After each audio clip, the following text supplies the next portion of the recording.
Memories of the past, visions of the future. The ties that bind and the conflicts that tear us apart. Ours is a shared experience passed down to us through our history, literature, arts, and philosophy, or in one word, humanities. This is Humanities in the Spotlight.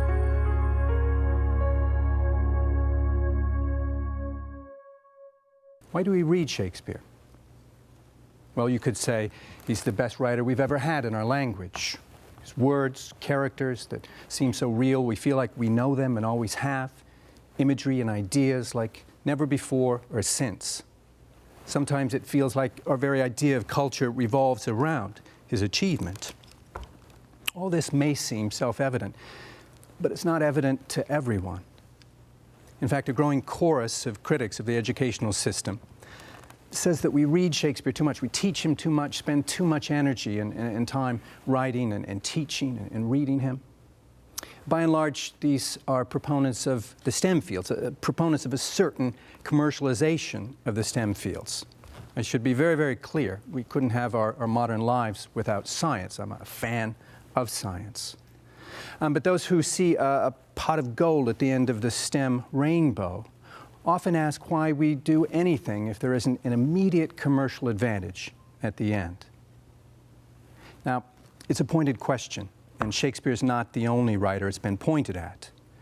In fact, we could take him as a metaphor for fields like the humanities generally, the fine arts, right? For disciplines and activities like painting and music, dance, history, the classics, foreign languages and cultures, all of which have found themselves under attack, having to justify their very existence and fight for funding. Yeah, and that begs this other question of, given your careers as a certified financial planner and in finance and investment banking, thinking about how the humanities have shaped the way you work and the kinds of ways that you problem solve in your work. And so I'd love to hear about that as well. Yeah, Janet, I mean, I think the world is subjective and it's ambiguous, and for me in education, the humanities has helped me kind of see it in 3 dimensions. And our business, we're trying to find sort of wide gaps between perception and reality, and it's this sort of multidisciplinary exposure to English, history, philosophy, economics, psychology, that helps you see things differently and hopefully helps you see around corners sometimes. And in what we do, we're trying to figure out and form an innovative thesis, and then we're trying to do really great primary research. And then we're trying to take all our research and take that thesis and communicate it. And those at their core are all things that I learned in Plan 2.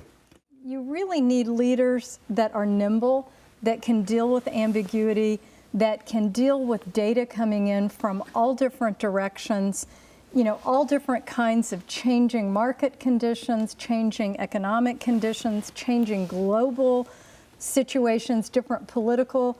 And really, at the end of the day, you have to have people that can take all of that in and then take a leap of faith and make a decision.